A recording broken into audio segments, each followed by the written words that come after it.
Welcome back, guys. Today we're gonna see how to push on a skateboard. Firstly, find your stance. Left foot forward, right foot for pushing, or right foot forward and left foot for pushing. Place your front foot near the front bolts and a slight 45-degree angle. Keep your weight centered over the board for better balance. Now lift your back foot off the board and place it on the ground. Bend your knees slightly for stability, then push the ground with short, controlled motions for smooth acceleration. Once moving, lift your back foot and place it on the skateboard near the back bolts. Adjust your front foot to face more forward for stability and keep your eyes on the path, not your feet. Finally, lean gently on your toes to turn one way and your heels to turn the opposite way.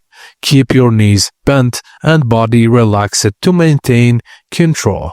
And that's it, guys. Thank you for watching, and please don't forget to like and subscribe for more.